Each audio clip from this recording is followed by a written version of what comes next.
प्रधानमंत्री जी ने आज भाषण दिया लाल किले पे और सालाना भाषण होता है। तो पहले तो मुझे 4 खास मुद्दे हैं जिनके बारे में प्रधानमंत्री ने इस देश को कहा है कि वो बहुत ही अहम मुद्दे हैं। तो उनके बारे में पहले बात करूंगा। वो 4 मुद्दे हैं क्या? एक तो है, उन्होंने कहा है कि हिंदुस्तान में कई दिमागी नक्सल हैं, पहले तो उस पर बात करेंगे। फिर उन्होंने कहा है कि विमेंस रिजर्वेशन बिल पारित होना चाहिए, उसके बारे में बात करेंगे। फिर उन्होंने युवाओं से अपील की है कि आप वोटर लिस्ट बनाने में हमें मदद कीजिए। और फिर उन्होंने कहा है कि इस देश में जो सेल्फ इंटरेस्ट की पहल नहीं होनी चाहिए, नेशन फर्स्ट होना चाहिए। ये 4 खास मुद्दे हैं जिनके बारे में हम बात करेंगे।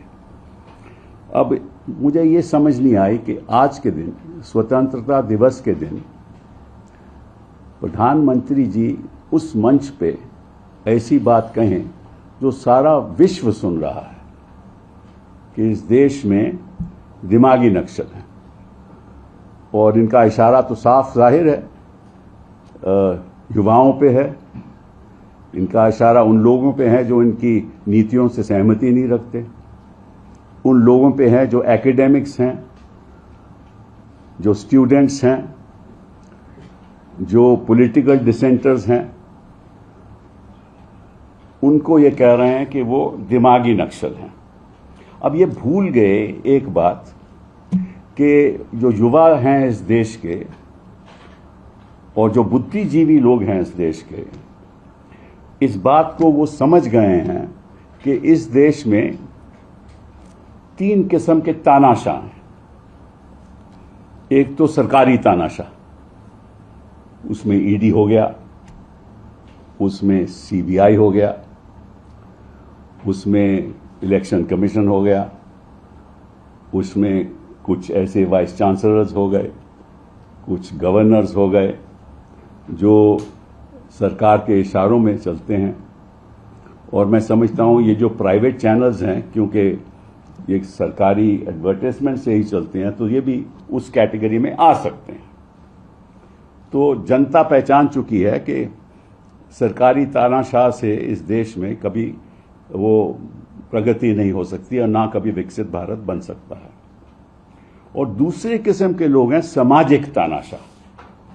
इनके वो बजरंग दल हो गया, इनका वीएचपी हो गया, घर घर में जाकर लोगों को तंग करना, बोलना तुम बोलो ये बात, बोलना तुम ये नहीं खाओ, बोलना तुम ये हमें सुनाओ, ये गाना गाओ, ऐसा करो वैसा करो, मतलब कि हलचल मना रखी है। उसमें आपके एबीवीपी भी लोग होते हैं जो यूनिवर्सिटीज में घुस जाते हैं। तो पहले तो सरकारी तानाशाह, फिर सामाजिक तानाशाह और तीसरी पैदाशी तानाशाह। तो हम भी जानते हैं कि पैदाशी तानाशाह कौन है। युवा जानता है, देश की जनता जानती है, सिविल सोसाइटी जानती है। और उनके जाने का वक्त आ चुका है, क्योंकि पैदाशी तानाशाह जो हैं, हमारे देश की जनता उनको अब टॉलरेट नहीं करेगी। तो मैं समझता हूं कि प्रधानमंत्री जी को ऐसी बात कहनी नहीं चाहिए थी, खास तौर पे लाल किले। पहली बात तो ये। दूसरी बात, विमेंस रिजर्वेशन। विमेंस रिजर्वेशन तो पास हो चुका है। प्रधानमंत्री जी आप कह रहे हैं कि आप हमें, विपक्ष को साथ देना चाहिए विमेंस रिजर्वेशन लागू करने का। हम तो साथ दे चुके हैं, हम तो पारित कर चुके हैं।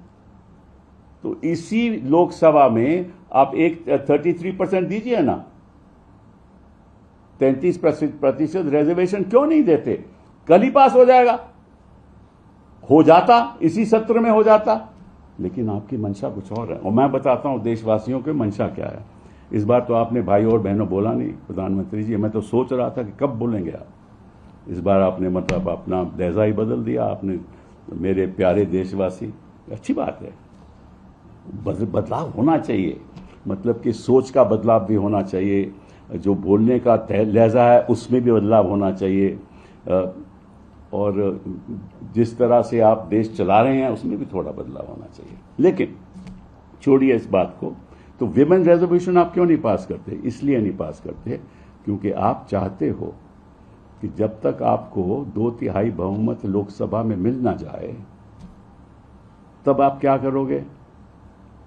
तब आप विमेन्स रिजर्वेशन पास करके डीलिमिटेशन करवाओगे, और डीलिमिटेशन के द्वारा जिस तरह से आपने असम में किया था कंस्टिट्यूएंसीज का, जो जिसको हम जेरीमैंडरिंग बोलते हैं, कि अपने समझ के साथ एक कंस्टिट्यूएंसी की कॉन्टूर्स बनाओगे और उसके द्वारा फिर आप इलेक्शन कराओगे, और एक बार 2/3 हो गया तो आप संविधान भी बदल दोगे। तो इसलिए आप विमेन्स रिजर्वेशन अब पारित नहीं करना चाहते। आपकी मंशा है, ये है जेरीमैंडरिंग कराओ, संविधान बदलो, और ऐसी सिचुएशन लाओ देश में कि हमारा जो संविधान है वो भी बदल जाए। ये हम होने नहीं देंगे। देश की जनता जानती है कि आपका असली मकसद क्या है। आपका मकसद ये नहीं है कि आप विमेन्स रिजर्वेशन बिल पास करो, महिलाओं के लिए कुछ करना चाहते हो। अगर करना चाहते तो इस तरह से जो जंतर मंतर में हुआ था, आपकी सरकार कभी ऐसे नहीं करती। जिस तरह से हमारी महिलाओं के साथ, बच्चियों के साथ जिस तरह से उनको मारा गया और जिस तरीके से मारा गया, ये बात मैं आज नहीं कहना चाहता, लेकिन आप जानते हो और आपके कमिश्नर जानते हैं और आपके गृह मंत्री जानते हैं। इसलिए तो आप सत्र में आए नहीं, ना आप आए तो ना गृह मंत्री आए, क्योंकि आपको मालूम है कि आपकी जो जहां महिलाओं की बात है वहां कोई इज्जत नहीं है। इज्जत होती तो ऐसा आप कभी नहीं करते। जिस तरह से आपके मंत्रियों के ऊपर आरोप लग रहे हैं, आपने कुछ किया? किसी मंत्री को हटाया?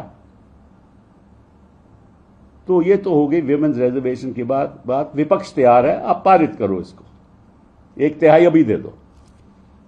तीसरी बात, अपील टू द यूथ। इन्होंने कहा मैं युवाओं से अपील करना चाहता हूं। क्या अपील करना चाहते हैं? कि आप हमें प्रतिदिन 2 घंटा दीजिए, और जो एन्यूमरेशन कर रहा है इलेक्शन कमीशन, उसमें आप सहायता कीजिए, और आप डिजिटल मोड से अपलोड कीजिए परिवार के नाम, कितने सदस्य हैं, कौन कौन हैं, उसमें कोई स्पेलिंग मिस्टेक नहीं होगी। इसका मतलब यह है कि पिछले 12 साल में आपकी स्पेलिंग मिस्टेक्स होती रही, वोटर लिस्ट में स्पेलिंग मिस्टेक होती रही, इसलिए इलेक्शन कमीशन ने नाम डिलीट करते रहे। वो नाम डिलीट करते रहे जिनसे उनको वोट नहीं मिलने वाला, इसीलिए आप चुनाव जीतते रहे। तो अब आपको ख्याल आया है 12 साल के बाद कि भैया देखो, ऐसा ये तो युवाओं का साथ लेना पड़ेगा, क्योंकि इलेक्शन कमीशन तो काम कर नहीं सकता, तो उसको बर्खास्त करो ना। मैंने सोचा था प्रधानमंत्री जी कि आप खुद ब खुद ये काम करेंगे, इलेक्शन कमीशन को बोलेंगे कि ऐसा मत करो, लेकिन वो तो आपके इशारे पे चलता है। अब चौथी बात, not self interest but nation first. मतलब कि अपना सेल्फ इंटरेस्ट पीछे हटा दो और देश को प्राथमिकता दो, देश के इंटरेस्ट को प्राथमिकता दो। तो अच्छी बात है, ऐसा होना चाहिए, देश में प्राथमिकता देनी चाहिए। लेकिन आप कर रहे हो ये काम प्रधानमंत्री जी। जिस तरह से आप 2/3 करना चाहते हो ना पार्लियामेंट में, उसमें सेल्फ इंटरेस्ट है या नेशनल इंटरेस्ट है?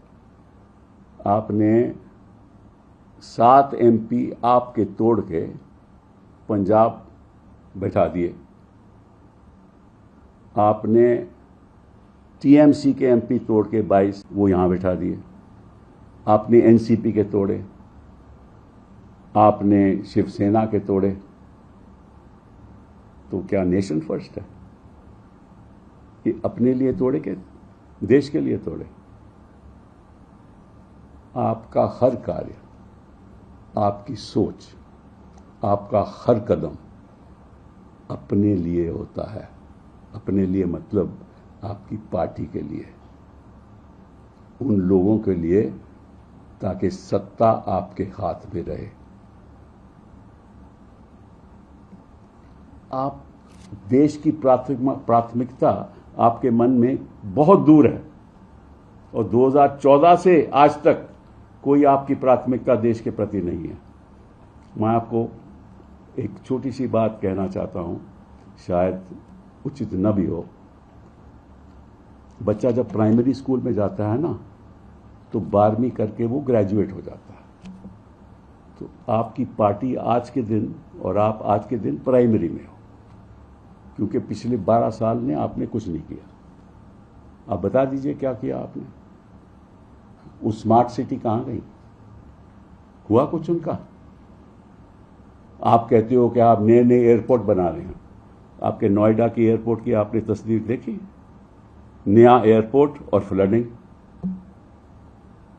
महाराष्ट्र में हर साल क्या होता है आपने देखा? गुजरात में इस बार क्या हुआ? मतलब लोग तो अच्छी बात होती कि लोग बोट खरीद लेते ताकि अपना दफ्तर तो पहुंच जाते हैं। आपने अपनी नई सड़कें देखी हैं जिसका उद्घाटन अभी हुआ है, वहां गड्ढे हैं। ये आपके काम है और आप विकसित भारत की बात करते हो। कहां गया बनारस जो आप क्योटो बनाना चाहते थे? वहां तो 3 व्हीलर भी डूब रहे हैं। यह है आपका विकसित भारत? तो मैं आपसे पूछना चाहता हूं कि ये किस किस्म की देश बनाना जा रहे हैं आप? पिछले 12 साल में आपने केवल हिंदू मुस्लिम करके मानसिक बंटवारा किया। आप कहते हो कि अब देश जुड़ना चाहिए। तो पिछले 12 साल क्या कर रहे थे आप? ये बड़े दुख की बात है कि सारी विवादित बातें समाज के प्रति आपकी नीतियों से आपने अपनाया और बंटवारा किया, मानसिक बंटवारा किया इस देश का, जो देश के लिए बहुत हानिकारक है, हानिकारक रहेगा। मालूम नहीं कब हम इस देश को दोबारा इकट्ठा कर पाएंगे। लेकिन अब जो है अपनी युवाओं ने तो ये बात सोच ली है कि भाई ऐसा तो हम होने नहीं देंगे। तो जो विकास जो हुआ है ना, वो केवल भाजपा का हुआ है और हर जिले में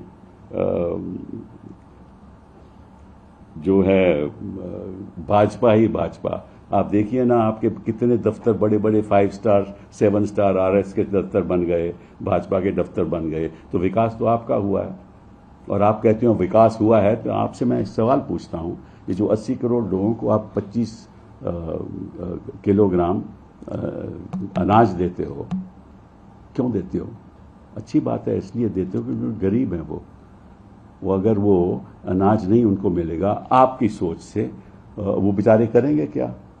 तो इसका मतलब 80 करोड़ लोग इस देश में लाचार हैं। ये मतलब हुआ ना कि बिना 25 किलो अनाज के वो अपना घर नहीं चला पाएंगे।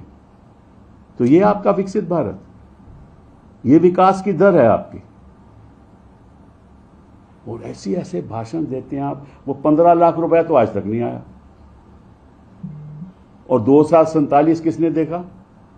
आपको बताना चाहिए था, क्योंकि आप एक मौका था कि कितनी प्रगति की है हिंदुस्तान ने 2014 के बाद आज तक। आपको यह बताना चाहिए था कौन कौन सी योजनाएं हैं जिसकी वजह से भारत आगे बढ़ा है। आपको यह बताना चाहिए था, लेकिन आपने तो बताया नहीं।